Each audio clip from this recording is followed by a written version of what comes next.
Le chaos. Il est origine, source et continuité. Il est partout, de tout temps, dans chaque atome qui bout à bout forme les hommes, et leur administration de laisser pour compte.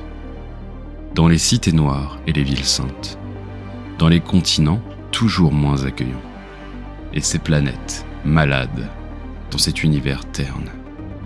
Nos mondes sont en proie au chaos. Les maîtres de cérémonie de cette disgrâce, ce sont les péchés. Le vol,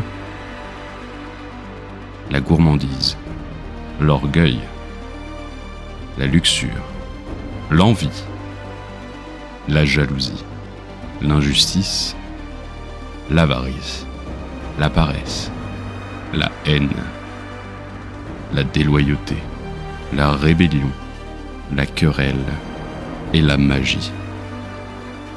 Notre univers fut délaissé bien trop longtemps. Pendant 3 siècles, la descente aux enfers se poursuit. Les péchés, libres et sans maître, ont pris le contrôle du monde que nous avons connu. Ils possédaient tout, des sous-sols de la terre au grenier des étoiles. Rien ni personne ne pouvait leur échapper. D'aucuns se cachèrent, d'autres se rassemblèrent, formant des coalitions, des alliances, des communautés, l'espoir d'une vaine résistance.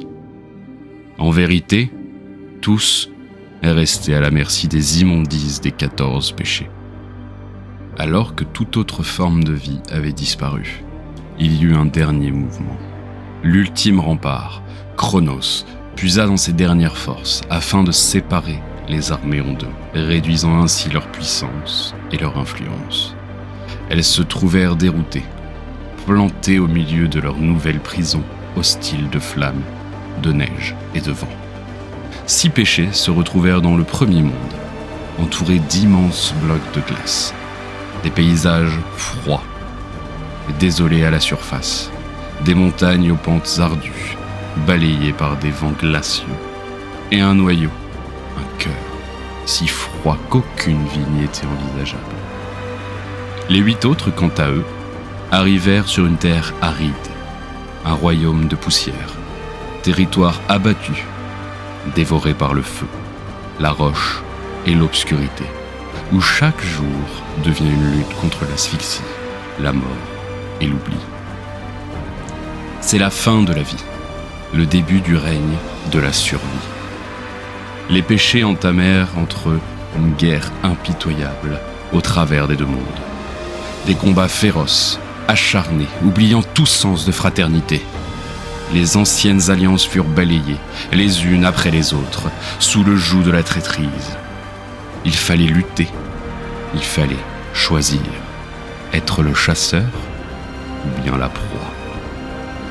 Il n'y aura de place dans chacun des mondes que pour un seul péché.